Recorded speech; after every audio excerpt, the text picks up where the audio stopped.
Bienvenidos y bienvenidas a Entrevista Ciudadana, el espacio de conversación y análisis de la contingencia presentado en los estudios de El Ciudadano. El día de hoy nos acompaña un destacado académico argentino, Pablo Bomato, profesor de Historia y de Sociología de la Universidad de Buenos Aires y hoy candidato a la dirección ejecutiva de CLACSO, el Consejo Latinoamericano de las Ciencias Sociales. ¿Cómo estás, Pablo? Bien, mucho gusto. Muchas gracias por esta invitación. Muchas gracias a ti por hacerte el tiempo de venir para acá. Tenemos un montón de temas que hablar respecto a tu especialidad que tiene que ver con todo lo que tiene que ver la juventud en política, que es un tema que está también muy en la palestra pública acá en Chile. Y todo lo del fenómeno Milei, que también en nuestro país tiene un montón de líderes y figuras intentando emular el estilo del mandatario trasandino. Pero quiero que partamos desde lo más básico para la gente que quizá no está tan al día de lo que está sucediendo en Argentina. Y que nos puedas contar desde la perspectiva de una persona que ha vivido el proceso político en carne propia ya, y también desde una persona que tiene una perspectiva progresista, ¿cómo se explica el ascenso de una figura como Javier Milei en Argentina? Bueno, mira, a ver, es bastante complejo explicarlo y uno puede ensayar hipótesis que creo que es necesario hacerlo para poder comprender por qué ascendió y para tener mejores herramientas para enfrentarlo políticamente, es decir, para construir alternativas que lo puedan enfrentar y ojalá, por supuesto, ganarle tanto electoralmente como políticamente, culturalmente, socialmente. Y digo esto porque parte del ascenso de digamos, Milei y de estas figuras de ultraderecha tiene que ver también con una construcción de un cierto consenso social, con una disputa de sentido, con una batalla cultural, como ellos mismos dicen, que fue creando una subjetividad individualista, competitiva, sentimientos de frustración, desencanto que contribuyeron a este, digamos, ascenso. A ver, yo creo que, por un lado, es cierto que, digamos, Argentina viene de una situación de, digamos, crisis recurrente y una crisis que es, digamos, encadenada. O sea,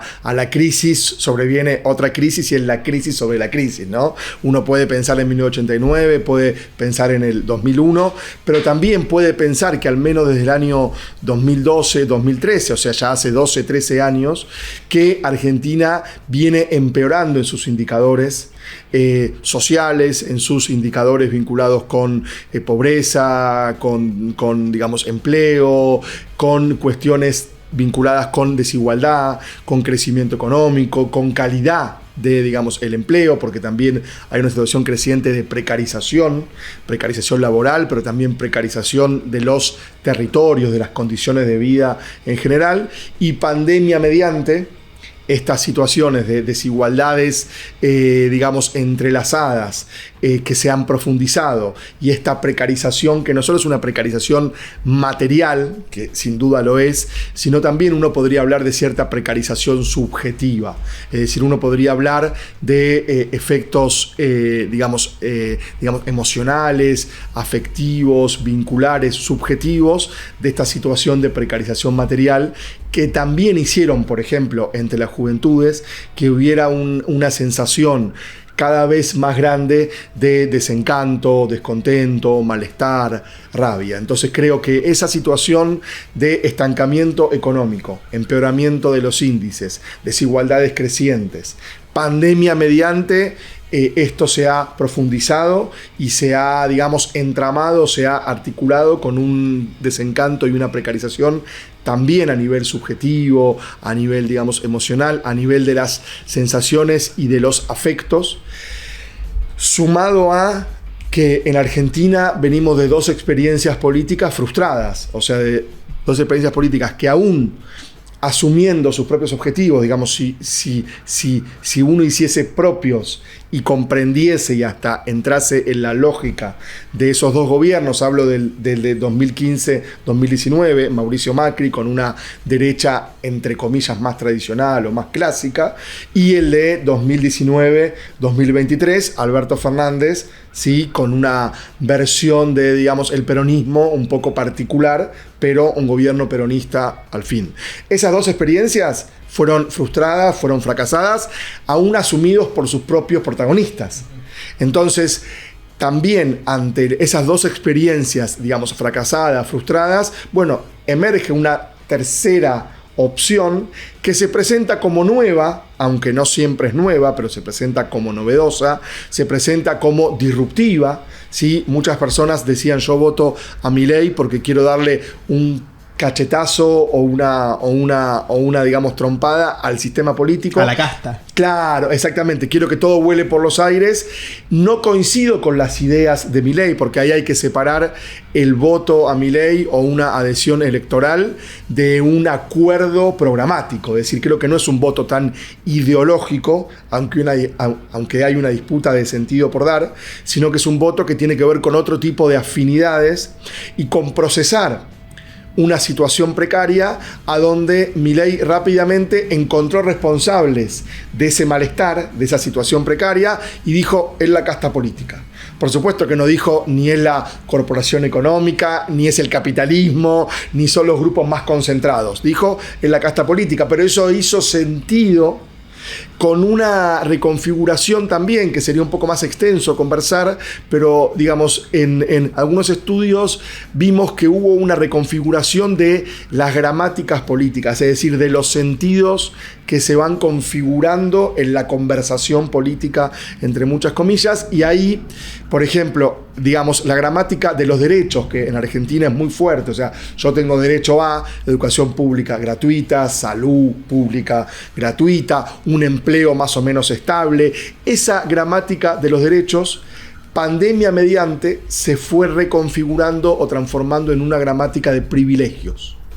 Entonces, quienes tenían un empleo estable en la pandemia, sobre todo empleados públicos, no era que tenían derecho a un trabajo estable con cierta seguridad social, sindicalizado, con vacaciones, con cobertura, digamos, sanitaria, etcétera, y otros debían pelear por esos derechos, sino que eso fue reconfigurado o resignificado como un privilegio. Claro. Entonces, lo público apareció como un privilegio, apareció degradado, deteriorado, no dando satisfacción a las demandas sociales. Y un último condimento que tiene que ver también con las redes sociales y con el mundo digital. Milei aparece primero en el año 2019-2020 como un influencer. Muchos jóvenes con los que trabajamos nos dicen, yo conocí a Milei en la pandemia en 2020 scrolleando en TikTok o en YouTube. Y para mí era alguien que me daba risa, que me daba gracia, o sea, no era tomado en serio. Luego, en 2021, digamos, postula a diputado y dije, bueno, esta persona que era un payaso y que me daba risa, que yo no me lo tomaba en serio, bueno, ahora es diputado. Voy a ver si no es por ahí. Y en 2023, presidente. Por supuesto que todo esto está en un contexto de la geopolítica mundial, donde las ultraderechas, los grupos autoritarios con discursos de odio violentos, han ascendido. En Estados Unidos Trump, en Brasil Bolsonaro, El Salvador Bukele y en Europa con diferentes grupos. O sea, hay una geopolítica que contribuye, pero yo creo que también hay causas singulares o particulares, exactamente locales, que hay que comprender para poder actuar políticamente mucho mejor, ¿no? Oye, y hablé un poquito de esas causas locales, porque tú mencionas que fracasaron los dos gobiernos previos al de Javier Milei, el de Alberto Fernández y el de Mauricio Macri, lo que finalmente se traduce en una falla del sistema democrático, que no fue capaz de darle solución a las problemáticas de la ciudadanía. Entonces, finalmente, liderazgos como el de Javier Milei, que acusan a una casta, tienen algo de sentido, dado que esos gobiernos efectivamente fallaron, como tú dices. Entonces, ¿en qué falló el sistema democrático que la ciudadanía se vio obligada a recurrir a este tipo de liderazgos que buscan destruirlo todo? Mira, creo que ahí hay como varios elementos para, digamos, desagregar o para ir pensando lo más rápidamente posible. Por un lado, creo que las democracias hoy están en debate, están en jaque y están en disputa.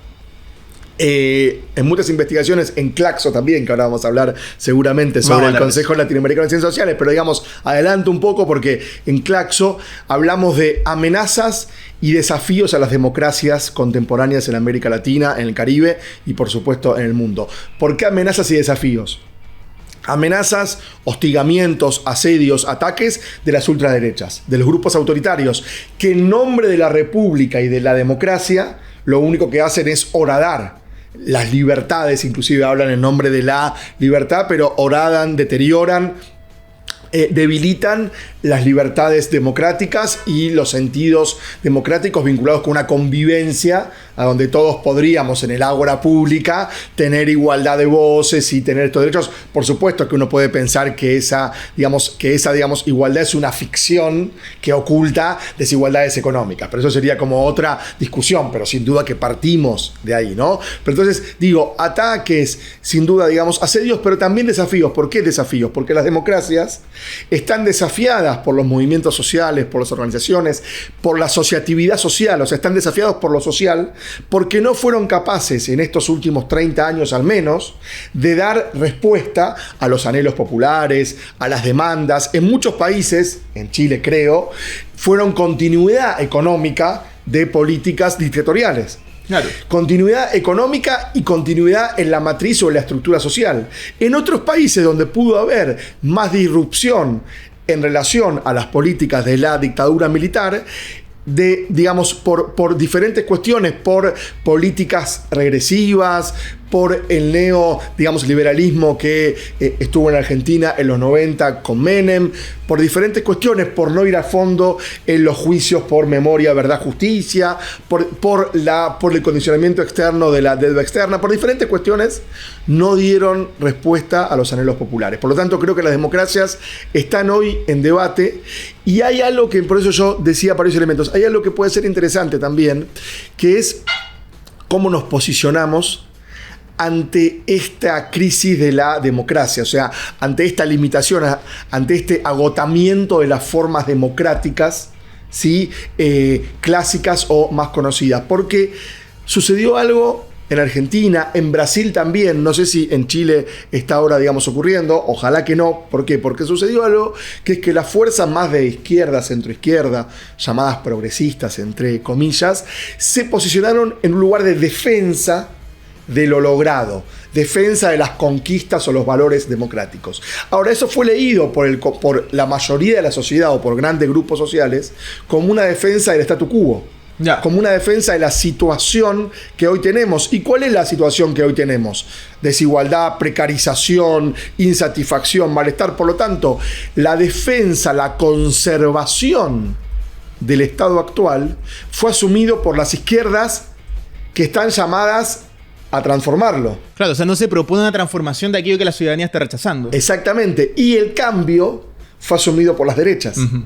En Argentina, la fuerza de derecha, Mauricio Macri, es Juntos por el Cambio, claro, o Cambiemos. Entonces, cuando tú le regalas el cambio a las ultraderechas y la sociedad defraudada o descontenta o con malestares está buscando un cambio, ¿quién le ofrece en el discurso político un cambio? Claro, tú luego puedes ver que ese cambio en realidad es más de lo mismo y va a profundizar el deterioro material.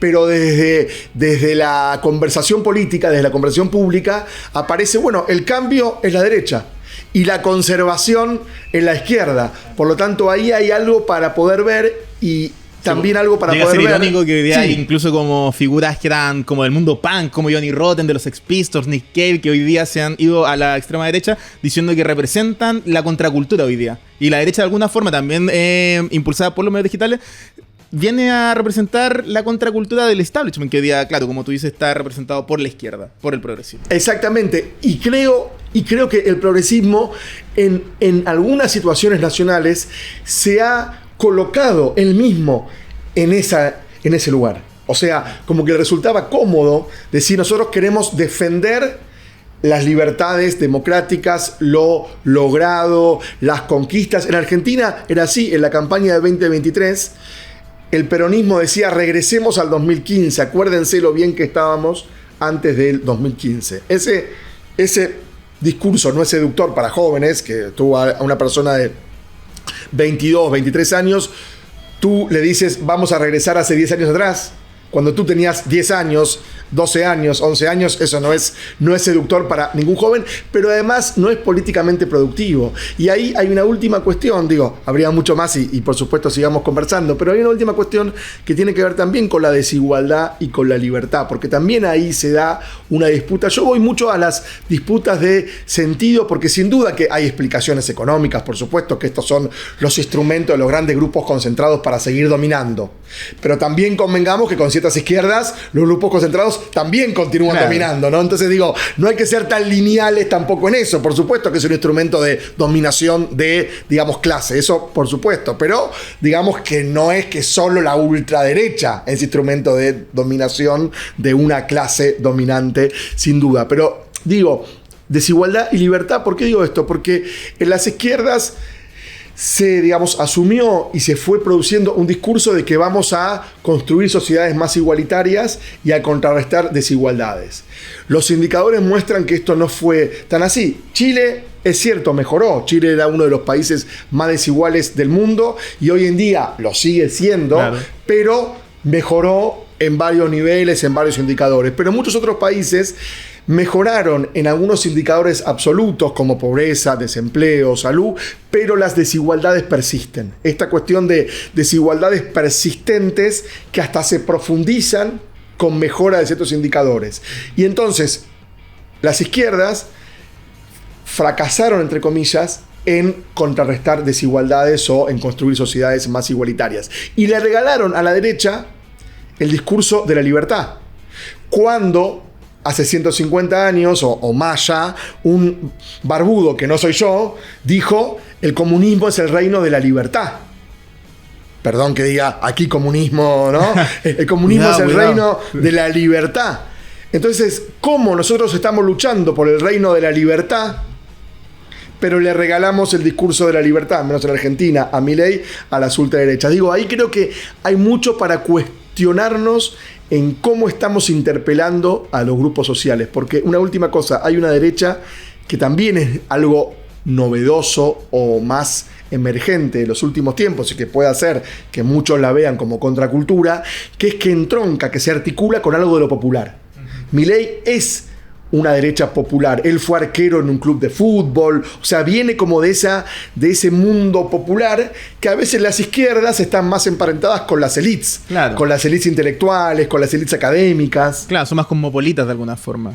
Exactamente. Entonces creo que esa vivencia de habla como yo, piensa como yo, me está hablando a mí, me siento interpelado, es alguien próximo. El de la izquierda aparece eso, en una izquierda como cosmopolita, como con otros valores, no me está hablando lo que yo siento, lo que yo necesito, lo que yo percibo. Y eso creo que es importante también poder repensarlo, ¿no? Claro, o sea, a tu juicio, la victoria de Javier Milei en las elecciones del 2023 ¿es una victoria social y cultural además de política? Es una victoria política que está disputando lo social y cultural. Pero no la ha ganado, a tu juicio. No la ha ganado. Todavía hay una disputa abierta.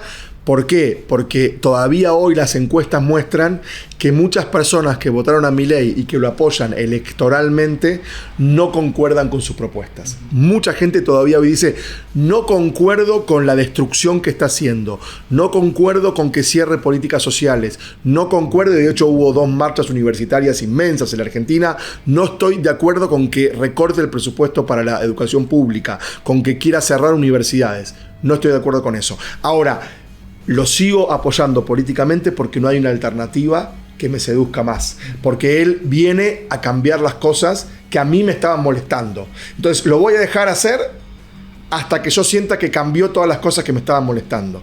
Pero no concuerdo con su programa. O sea, no es un voto, al menos en un segundo, tercer círculo, no es un voto programático, no es un voto ideológico. Por eso digo que hay una disputa abierta. Por el estilo más que nada. Por el estilo, por las formas, por el estilo y por esta disrupción. Esto de que aparece como una contracultura, lo que parece contradictorio, porque es lo más digamos, funcional, lo más orgánico al sistema, aparece como contracultura, pero eso tiene que ver también, vuelvo a decir, con errores de la propia izquierda. Por eso, y está bueno pensar que hay una disputa abierta, porque si nosotros pensamos que la sociedad se derechizó o que las juventudes hoy votan derechas, creo que no estamos siendo consecuentes con un análisis, digamos, riguroso a nivel sociológico, pero nos estamos resignando a regalar esa disputa política. Entonces creo que si asumimos que hay una disputa ideológica abierta, cultural abierta, la vamos a poder dar. Hablemos de esa disputa entonces, ¿por qué está pasando ahí a nivel de oposición, a nivel del progresismo? ¿Cómo se están articulando, por ejemplo, los movimientos sociales? ¿Se ve esa articulación o está más disgregado después de la derrota en las elecciones del año 2023?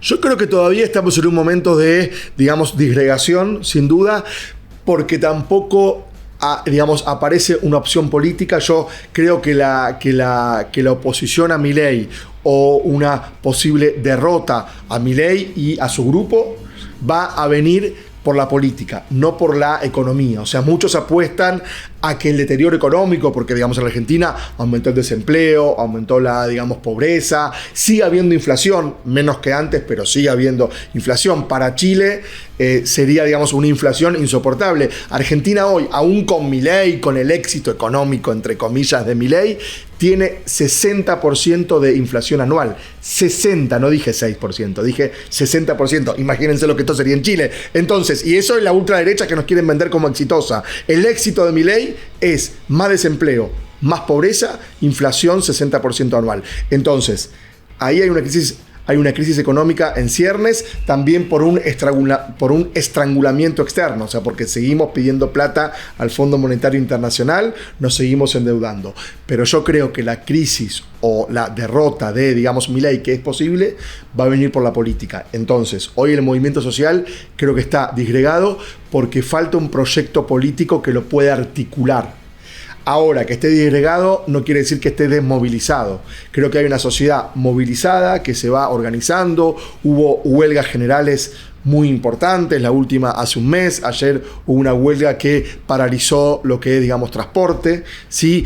Hubo marchas universitarias muy grandes, hay movilizaciones estudiantiles, hay movilizaciones en los barrios, pero creo que todavía el golpe, como el mazazo, digamos, que recibimos con la victoria de, digamos, Milei y la crisis de proyecto político, hace que el movimiento social, si bien no digo que esté quieto, se está moviendo, el movimiento se está moviendo, pero todavía no articula una alternativa política fuerte, ¿no?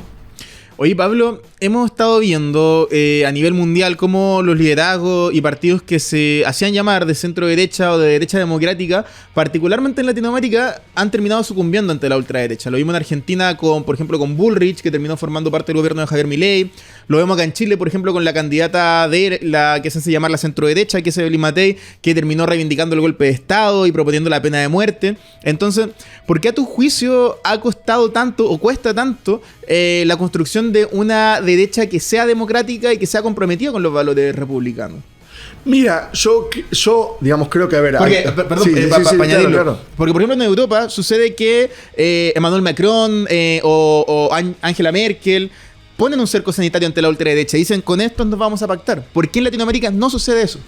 Mira, a ver, yo creo que hay un proceso, o sea, hay varios elementos, pero hay un proceso de polarización política, de dicotomización, o sea, hay un binarismo político en América Latina mucho más fuerte del que hay, digamos, en Europa. También existe en Europa, existe en Estados Unidos, claro, por supuesto. O sea, creo que acá somos más hijos políticos de lo que está pasando en Estados Unidos, porque aparte Trump, obviamente que tiene discursos racistas, xenófobos, de odio y avasallamiento de la soberanía, por ejemplo, en el caso de Panamá, o continúa con políticas de bloqueo, digamos, criminal y genocida. Pero eso en América Latina envalentona a las ultraderechas, sin duda. Milei, Bolsonaro, Bukele están como envalentonados, están fortalecidos o piensan que Trump los va a ayudar o los va a, digamos, fortalecer. Digo esto entonces porque hay desde el norte una bajada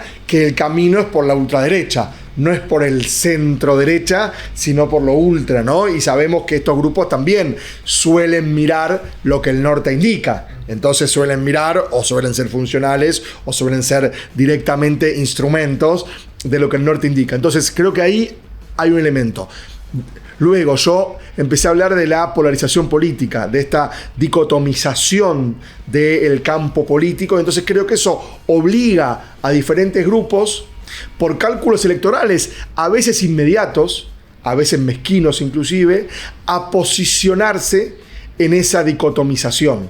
¿no? En esa polarización política, bueno, o yo estoy con la ultraderecha o me van a acusar de estar con la izquierda, que hoy en día para la ultraderecha la izquierda es ultraizquierda. Digo, ahí sí creo, yo no creo que la sociedad se derechizó, pero creo que el campo político se corrió hacia la derecha por procesos de más larga data, de crisis de representación, de malestares sociales, de demandas, digamos, insatisfechas, por reacciones del capital concentrado, que busca en esta era de ultrafinanciarización también realizar esta ganancia a través de estos grupos, que muchos están unidos también a los negocios financieros, porque Milei hizo una estafa con una criptomoneda, con Libra, que sé que en Chile también, digamos, repercutió, porque había algunos personajes aquí que también estaban ligados a eso. Bueno, no es casual que la ultraderecha... El Kaiser aquí, hermano de un candidato presidencial. Es que no es casual. No es casual no solamente porque sean corruptos o porque hagan negociados, sin duda que son corruptos y hacen negociados. Eso, bueno, yo me hago cargo de lo que digo, sin duda que es así.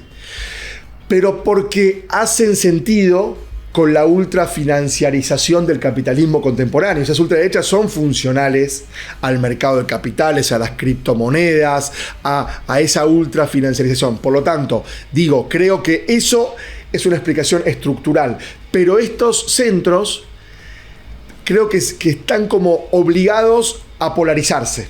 A polarizarse porque también están como, digamos, seducidos o cooptados por el mercado electoral, ¿no? Hoy en día creo que uno de los males de la política es que están mucho mirando encuestas o grupos focales o estudios de, digamos, opinión, y poco mirando territorios, poco mirando lo que pasa en los espacios concretos, en los espacios de trabajo, en los espacios educativos, en los barrios, y eso hace entonces que a veces se tengan percepciones equivocadas, ¿no? Se tengan algunas percepciones que sesgan las decisiones políticas, y eso puede estar pasando también con estos centro-derechas que no ven un cerco sanitario, porque también aquí, digamos, en América Latina, en muchos países, digamos que el, digamos, recurso autoritario está mucho más a mano por las dictaduras más recientes, porque hay fuerzas de alguna forma todavía. Exactamente, todavía hay como esa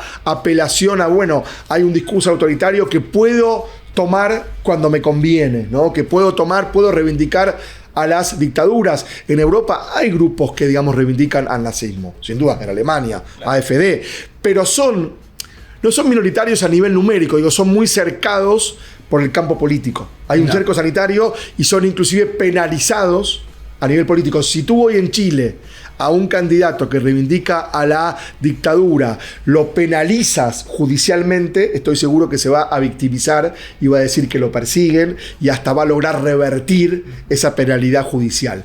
En Alemania, la AfD hace muy poco fue por un fallo judicial, ¿sí?, sentenciada a un partido que atenta contra la convivencia democrática. Claro. Entonces, ¿cómo tú vas a votar a alguien que atenta contra esa convivencia, ¿no? Claro, pero incluso en Europa se está erosionando un poco esa barrera, porque vemos que ese partido, por ejemplo, sacó una votación importante en las últimas elecciones de Alemania. Totalmente. Pero, Pablo, quiero que vayamos a otro tema que tiene que ver también con algo que tú has estudiado en profundidad, que es el rol de los jóvenes en la política. En general, la juventud siempre se había asociado a la rebeldía, a la ruptura del orden establecido, como estábamos comentando recién. El propio presidente Allende decía que ser joven y no ser revolucionario es una contradicción hasta biológica.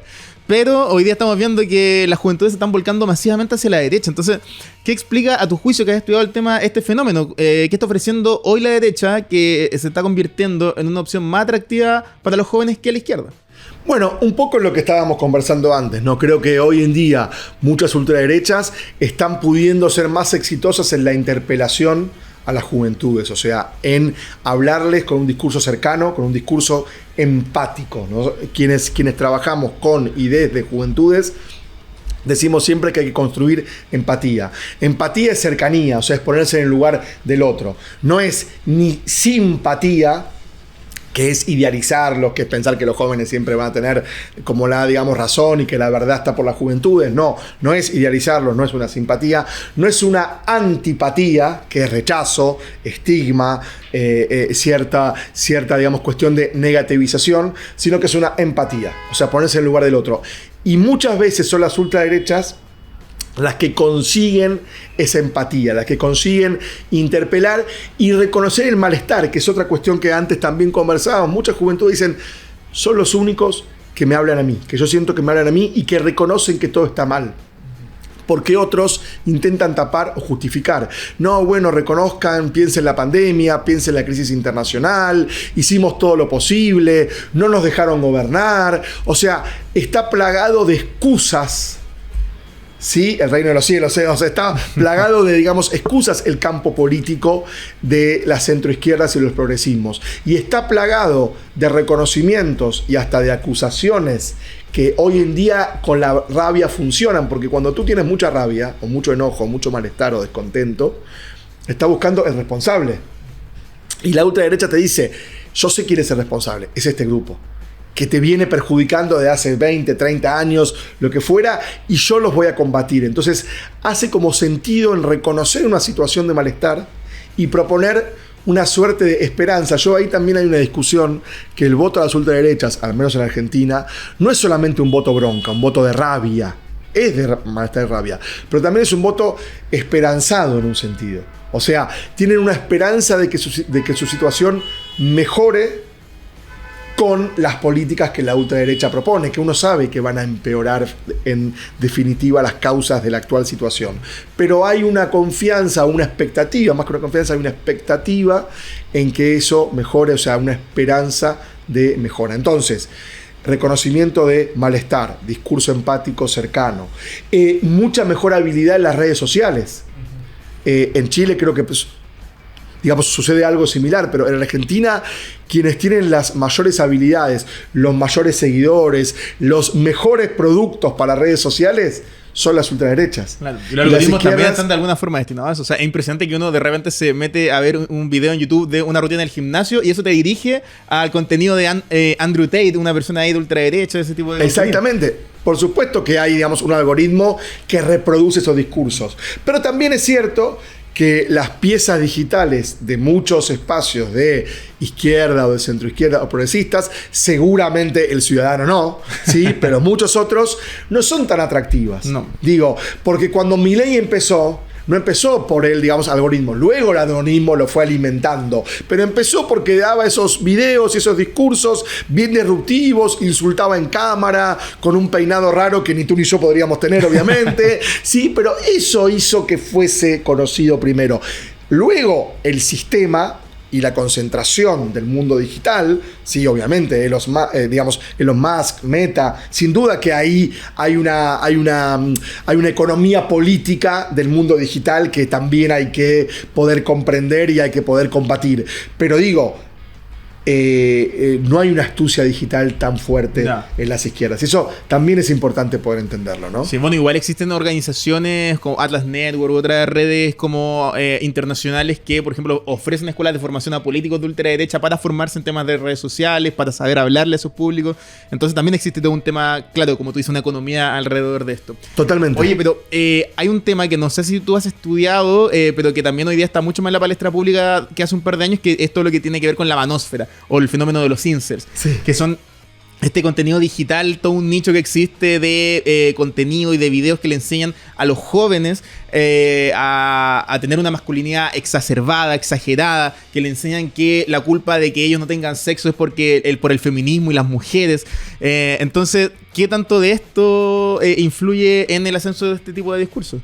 Mira, influye, yo creo que no es determinante, pero está dentro de... Porque también existe porque sucede acá en Chile, no sé si pasa en Argentina o en otros países, que mientras los hombres jóvenes se están radicalizando hacia la derecha, las mujeres jóvenes tienden a votar más por los sectores progresistas. Pues entonces es un fenómeno que por lo menos acá en Chile, está particularmente enraizado en los hombres jóvenes. Sí, sucede algo parecido en Argentina. El voto a Milei fuerte es entre los varones jóvenes de sectores medios bajos y bajos. O sea, no de sectores medios o medios altos, sino de medios bajos y sobre todo varones. Es cierto que las mujeres y otros sectores de jóvenes votan mucho menos a Milei, o hasta hay algunos segmentos que ganan, digamos, opciones más vinculados con las izquierdas o con los progresismos. Eso sucede también en Argentina, sucedió en España, sucede en varios países. Bueno, en Estados Unidos la novedad es que muchos afroamericanos o muchos sectores de digamos, grupos negros votaron ahora a Trump. Pero quitando eso, también hay un voto que uno puede desagregar por género y por generación. O sea, el componente etario es importante. Ahora, yo creo que hay un componente de frustración, sin duda. O sea, hay un componente, esta cultura o este grupo de los llamados incel, ¿no? Estos que son célibes involuntarios, digo, por si alguien no digamos maneja esta digamos jerga, ¿no? Estos célibes involuntarios que tienen que ver. Creo que hay un componente de reacción a los avances que por suerte hubo y que hay que seguir defendiendo fuertemente y profundizando del feminismo, de la igualdad de, digamos, género, o al menos desandar o contrarrestar desigualdades vinculadas con lo digamos, genérico, con lo sexo genérico fuertemente, derechos vinculados con las diversidades y las minorías, matrimonio igualitario, interrupción voluntaria de, digamos, el embarazo, diferentes derechos laborales, la discusión por los cuidados, por la distribución del tiempo de los cuidados entre los géneros. Sin duda que hay muchos avances en los últimos tiempos que pueden haber provocado cierta reacción, pero esa reacción también tiene que ver con otras frustraciones. Estos varones llamados incel, o que a partir de su frustración pueden apoyar a las ultraderechas, como sentirse, bueno, estos me van a defender de los avances feministas que me están como atacando o me están horadando mi masculinidad. Pero también coinciden con varones que tienen empleos precarios, que tienen dificultades para acceder a la, digamos, universidad, o tienen dificultades en sus barrios. Es decir, si uno mira otras dimensiones sociales de ese mismo grupo, se encuentra con otras precarizaciones que también pueden estar explicando estos comportamientos o estas adhesiones o estas afinidades políticas. Por lo tanto, solo mirar este componente vinculado con el patriarcado, con el machismo, con la reacción a los avances feministas y digamos, adherir a esta digamos, caracterización de los incel, creo que te muestra parte de el problema de la disputa cultural que hay que seguir dando. O sea, creo que la disputa de sentido que hay que seguir dando también pasa por ahí, sin duda. O sea, pasa por pensar que los avances de los derechos para unos no significan ataques para otros, sino que podemos pensar en la construcción de derechos colectivos y juntas y juntos. Pero también tenemos que ver que esos grupos de supuestos incel tienen otras dimensiones en su vida precarizadas que pueden estar explicando ese comportamiento, y claro, es más como un mecanismo casi de defensa psicológico o de psicología social colectiva, decir, no, en realidad yo me siento atacado por el feminismo y veo como herida mi masculinidad. No, tengo un empleo precario, no me puedo sindicalizar, ingresé a la universidad a una carrera que no quería o ni siquiera, digamos, ingresé, tengo una salud precaria, no puedo tener vivienda propia, no me puedo emancipar de mis padres. O sea, hay un conjunto de situaciones vitales que configuran una precarización de las nuevas generaciones, que solo verla por la cuestión de los avances feministas y la reacción incel te muestra una parte, no hay que desconocerla, pero creo que no arma el conjunto de las piezas que podríamos construir, ¿no? Aquí estábamos hablando de eso, que podríamos construir en esta, digamos, explicación, ¿no? ¿Hablemos de Claxo? ¿Cómo no? Para la gente que no conoce el Consejo Latinoamericano de las Ciencias Sociales, ¿cómo podría contar un poco del trabajo que realizan y en qué posición están hoy día con todo el ataque a la academia que estamos viendo por parte de discursos de extrema derecha? Bueno, bien, a ver, digamos, Claxo por un lado es el Consejo Latinoamericano de Ciencias Sociales, que uno diría es el Consejo Latinoamericano y Caribeño de Ciencias Sociales, Humanidades y Artes, porque trabajamos con Ciencias Sociales, Humanidades y Artes, desde América Latina, desde el Caribe, desde el sur global, diría, porque trabajamos fuertemente con Asia y África, con una enunciación del sur, y aquí en Chile, del sur, fuertemente, para dialogar también con el norte. Este lugar de enunciación tiene que ver con la promoción del pensamiento crítico, del pensamiento emancipatorio, de un pensamiento transformador.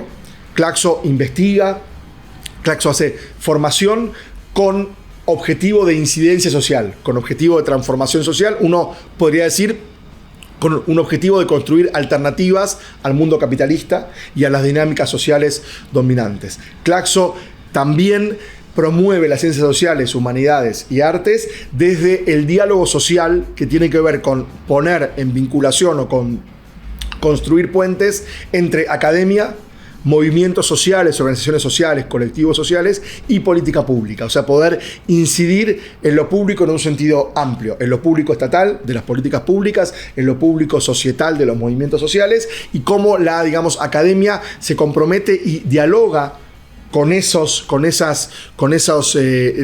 comunidades, con esos sectores, desde una recuperación de la figura intelectual. También en Claxo estamos trabajando para esa recuperación de la figura intelectual en un sentido amplio, ¿sí? Que piensa con su época, que digamos, construye herramientas interpretativas para entender su época, pero también para, digamos, transformarla. Y sin duda Claxo tiene una función fundamental hoy en día, no solo para contrarrestar el avance de las ultraderechas, sino específicamente para los ataques que las ultraderechas profieren, ciñen sobre o contra algunas agendas, la de género y feminismo que estábamos hablando, la ambiental, porque son negacionistas del cambio climático, la de derechos humanos, memoria, verdad, justicia, sin duda, e inclusive la de las desigualdades, porque Milei inclusive niega en Argentina que existan desigualdades de género, dice que es un invento del feminismo enunciar que hay desigualdades de género o intergénero.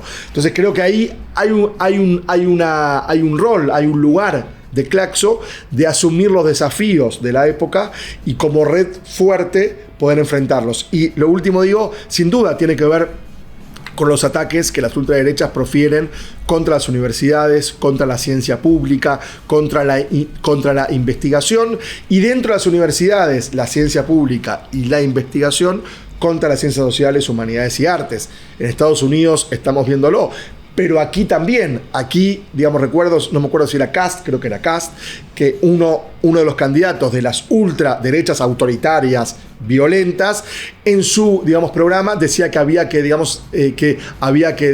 no sé si era, cerrar o hacer un ataque contra Flaxo. Chile, Flaxo, que no es Claxo, ¿no? Sí. Pero bueno, contra Flaxo, eso tiene que ver con un ataque fuertemente contra las ciencias sociales. Por lo tanto, también Claxo es un espacio de contención, de protección, pero también de iniciativa y de propuestas ante los ataques que estamos sufriendo ciencias sociales, humanidades, artes, universidades públicas, porque lo que se busca es deteriorar lo público, lo colectivo y el pensamiento crítico. Y Claxo es una red profundamente de pensamiento crítico, emancipatorio y de propuestas alternativas a las lógicas dominantes. Y en ese sentido, Pablo, ¿qué aspiras a representar tú si es que llegas a la presidencia, a la dirección ejecutiva de Claxo? Exactamente. Bueno, ahora estamos en periodo de nuestra próxima conferencia. Claxo cada 3 años hace una conferencia latinoamericana y caribeña de ciencias sociales, humanidades y artes. Va a ser en Bogotá, Colombia, en junio, del 9 al 12 de junio, así que están todas y todos invitados allí, por supuesto. Y días antes de nuestra conferencia, que va a ser del 9 al 12 de junio, como les decía, en Bogotá, Colombia, 7 y 8 de junio es la asamblea de Claxo. En la asamblea de los casi 1000 centros miembros de Claxo, es un espacio, o sea, allí se congregan para deliberar, para debatir, para discutir el futuro de la red, todos los centros miembros, y para elegir a la próxima dirección ejecutiva. Y en conjunto con un grupo amplio, diverso, plural de centros miembros Claxo, más de 220 centros, entre los cuales hay muchos centros chilenos. Claxo en Chile, o Chile en Claxo, tiene aproximadamente unos 40 centros miembros, si de esos 1000, 40 son de Chile, junto a muchos centros miembros, muchos de ellos chilenos, estamos construyendo un espacio colectivo desde el cual estamos proponiendo una serie de ideas, iniciativas, programas para una próxima, dirección de Claxo, que pasa por fortalecer la red, por descentralizarla mucho más, por capilarizarla, por buscar un protagonismo y una participación mucho más activa de los centros miembros, por asumir estos desafíos vinculados con la geopolítica internacional, con las ultraderechas, con los ataques a las universidades, por seguir defendiendo la ciencia abierta y la ciencia pública, por seguir o por, trabajar fuertemente en un pensamiento estratégico, anticipatorio y prospectivo en América Latina, desde un pensamiento propio, crítico, emancipatorio, pero un pensamiento estratégico. Pensamos que América Latina perdió de cierta manera ese pensamiento estratégico para proyectar la región en los próximos años. Y Claxo tiene ahí una posibilidad de ser una suerte de usina, de centro de pensamiento colectivo, a partir de sus centros miembros, a partir de sus grupos de, trabajo, a partir de los espacios de formación, poder contribuir con esa transformación social desde la producción de pensamiento. Así que sí, nos estamos presentando a la dirección ejecutiva, que se va a elegir, como yo decía, en junio próximo, en Bogotá, Colombia. Creemos que estamos construyendo un espacio muy amplio, muy capilarizado también, muy participativo. Estamos con apoyos y concentros en los 23 países, en los 23 países de la, región, latinoamericanos y caribeños. Por supuesto en Chile fuertemente. Estoy ahora también en Chile trabajando con diversos centros. Estuve en Temuco, estuve en Valparaíso, y hago este comentario también porque una de nuestras propuestas o nuestros objetivos tiene que ver con trabajar con las universidades regionales. Por supuesto aquí en Santiago fuertemente, pero también trabajar mucho con las regiones, que eso hace falta en Chile y hace falta en muchos países donde a veces Claxo y donde diferentes redes están mucho en las zonas metropolitanas, están mucho en las capitales y poco en las regiones. Y parte de nuestra propuesta tiene que ver con capilarizar, con molecularizar la red, para también trabajar fuertemente con los centros en las regiones. Por eso Valparaíso, por eso Temuco, por eso otras ciudades, otras regiones en Chile con las que estamos trabajando fuertemente, ¿no? Perfecto, entonces 9 al 12 de junio, la cumbre de Claxo en Bogotá, Colombia. Exactamente, y 7 y 8, asamblea. Allí iremos con nuestra propuesta colectiva para poder construir juntas y juntos el Claxo de los próximos años. Claxo en 2027 cumple sus primeros 60 años de vida. Así que es simbólico para poder repensar Claxo, defendiendo valores, objetivos, rescatando la razón de ser de Claxo, pero también estando a la altura de las innovaciones y los cambios que la actualidad de la región requiere y nos desafía, ¿no?